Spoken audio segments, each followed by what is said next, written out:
Hello friends, अब हम find करेंगे कि हमारी पेज साइज जो है वो ऑप्टिमल कैसे हम ऑप्टिमल पेज साइज जो है वो फाइंड आउट कर पाएंगे। ठीक है, तो हमारे पास एक सिचुएशन है जिसमें हमें प्रोसेस साइज गिवन है 4 GB, पेज साइज है 4 KB और नंबर ऑफ पेजेस जो है वो अगर हमको फाइंड करना है तो logical address by physical address equals to 4 GB by 4 KB equals to 1 million pages. ठीक है, प्रोसेस साइज जीबीज में थी और पेज साइज केबीज में थी। ठीक, अब एक और सिचुएशन लेते हैं जिसमें प्रोसेस साइज अगेन 4 GB ही है, बट पेज साइज जो है वो चेंज कर दी गई है और वो हो गई है 4 MB। ठीक, तो मतलब पेज साइज हमने बढ़ा दी, पहले 4 KB थी अब 4 MB है। अगेन नंबर ऑफ पेजेस अगर हमने फाइंड आउट करें तो हमारे पास आंसर आया है 1000 पेजेस। ठीक, तो 1000 पेजेस आए हैं, मतलब number of pages affected by page size. अगर हम पेज साइज को इंक्रीज करते हैं तो नंबर ऑफ पेजेस डिक्रीज होते हैं और पेज टेबल की साइज भी डिक्रीज होती है। क्यों? क्योंकि नंबर ऑफ पेजेस कम होंगे तो पेज टेबल में एंट्रीज भी कम होगी। सो पेज साइज पे ओवरहेड डिपेंड करता है। Overhead is our page table. ठीक है, क्यों ओवरहेड है? क्योंकि हमें क्योंकि हमने जब प्रोग्राम को एग्जीक्यूट करते हैं तो हमें इस पेज टेबल को भी मेन मेमोरी में स्पेस देनी पड़ती है, और जब हम प्रोसेस के साथ पेज टेबल को भी मेन मेमोरी में स्पेस देते हैं तो वो भी कुछ ना कुछ स्पेस जो है वो एक्वायर करती है मेन मेमोरी की। तो इसलिए हमने बोला है कि प्रोसेस पेज साइज जो है वो इंक्रीज करो तो नंबर ऑफ पेजेस डिक्रीज हो जाते हैं और पेज टेबल की साइज भी डिक्रीज हो जाती है। ठीक, अब इसको एक न्यूमेरिकल के उससे देखते हैं कि कैसे ये काम करता है। तो सपोज पेज साइज है 1 KB, लॉजिकल एड्रेस स्पेस है 10 KB और एग्जैक्टली 10 पेजेस जो है यहाँ पे डिवाइड होंगे और कुछ भी वेस्ट नहीं होगा। ठीक, तो यहाँ पे क्या बता रहे हैं कि एक प्रोसेस ले ली है हमने और एक पेज की साइज 1 KB है और प्रोसेस की साइज लॉजिकल मतलब लॉजिकल एड्रेस स्पेस जो है वो हमारी प्रोसेस की साइज है। तो वो उसको अगर हम मल्टीपल पेजेस में तोड़ें तो 10 पेजेस जो है एग्जैक्टली 10 पेजेस में वो प्रोसेस जो है वो टूट जाएगी और ऐसी सिचुएशन में वेस्टेज नहीं होगा किसका, पेज का। बट कुछ सिचुएशन में ऐसा होता है कि प्रोसेस साइज 1 KB और लॉजिकल एड्रेस स्पेस की साइज 10 KB प्लस 1 बाइट और रहती है। तो ये जो 1 बाइट डेडिकेटेड किसी एक पेज में जाके रख दी जाती है तो वो पेज ऑलमोस्ट जो है कैसा क्या हो जाता है हमारे लिए, वेस्ट ऑफ स्पेस कहलाता है, क्योंकि उसमें 1 बाइट ही हम रख पा रहे हैं जबकि हमारी एक सिंगल पेज की साइज जो है वो 1 KB है।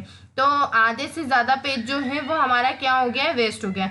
तो जब हम पेज साइज डिसाइड कर रहे हैं तभी हमें वेस्टेज के बारे में भी क्या कर लेना चाहिए, सोच लेना चाहिए। तो शूटेबल पेज साइज के लिए हमने कुछ पैरामीटर्स पे काम किया है, तो उसको हम देख लेते हैं कि वो पैरामीटर्स कौन कौन से। तो पेज साइज को हमने क्या माना है कि p/बाइट का है। Page table entry, page table में एक सिंगल एंट्री की क्या साइज है, e/बाइट है और पूरी प्रोसेस जो है वो कितने साइज की है, s/बाइट की है। ठीक, तो ओवरहेड हमने क्या निकाला है, जो p/2 मतलब हाफ या उससे ज़्यादा पेज अगर वेस्ट हो जाता है तो हमने उसको क्या बोल दिया है, ओवरहेड बोल दिया है। तो और क्या क्या इसमें इंक्लूड होगा, तो last page might not be completely field, तो p/2 आ गया। नंबर ऑफ पेजेस कितने होंगे, हो सकता है एक से ज़्यादा पेजेस हो, नंबर ऑफ पेजेस ऐसे हों जो कि हाफ से ज़्यादा जो है वो फिल नहीं हो, तो s/p मतलब टोटल प्रोसेस की साइज और एक पेज की साइज, तो नंबर ऑफ पेजेस मिल जाएंगे।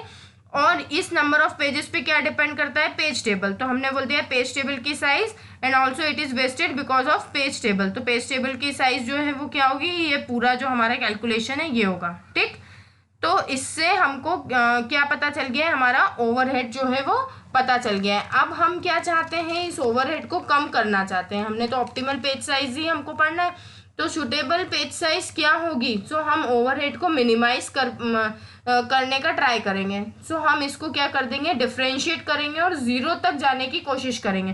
तो जब हमने इसको डिफ्रेंशिएट किया तो यहाँ पे आ रहा है DO/DP, ओवरहेड और प्रोसेस इन दो पेज साइज, इन दोनों के रिस्पेक्ट में हमने डिफ्रेंशिएट किया है। तो इस वाली पूरी इक्वेशन को, इस इक्वेशन को हम डिफ्रेंशिएट करेंगे तो 1/2 minus SP² into E equals to 0। तो P इक्वल्स टू क्या हो गया, √2SE, ये हमारा क्या आ गया है, टोटल ओवरहेड जो है वो निकल के आ गया है। अब देखते हैं कि हमको इस पे बेस्ड न्यूमेरिकल्स कैसे आएंगे। तो हमें एस क्या था हमारी प्रोसेस की साइज, ई हमारी पेज टेबल की एक सिंगल एंट्री की साइज, देखिए पीटीई, और नेक्स्ट है पी हमारी पेज की साइज। ठीक, ये तीनों में से हमको एस और ई गिवन है और हमें फाइंड आउट करना है कि हमारी पेज की साइज क्या होगी, ऑप्टिमल पेज साइज क्या होगी।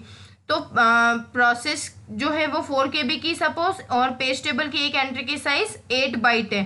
तो हमारी ऑप्टिमल पेज साइज हम इस फॉर्मूले में एस और ई की वैल्यू रख देंगे तो हमें पी निकल के आ जाएगा। तो पी हमें क्या निकल के आया है, 256 बाइट। ये क्या है हमारी पेज साइज। ऐसे 16 MB की प्रोसेस है आपके पास और 2 बाइट हमारी पेज टेबल एंट्री, तो टोटल आ गया 8 किलोबाइट।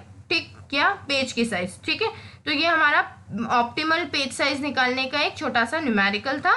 और नेक्स्ट लेक्चर में हम आगे बात करने वाले हैं सेगमेंटेशन की।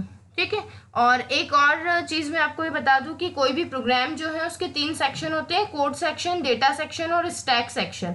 अगर ये सारे सेक्शन किसी प्रोसेस में इंडिपेंडेंटली रहते हैं और हर सेक्शन में ये सारे सेक्शन किसी भी प्रोसेस में इंडिपेंडेंटली रहते हैं और हर सेक्शन में सपोज ये हाफ ऑफ द पेज जो है वेस्ट करते हैं हमारी मेमोरी का, तो इस पे बात हम आगे के अपकमिंग लेक्चर्स में करेंगे।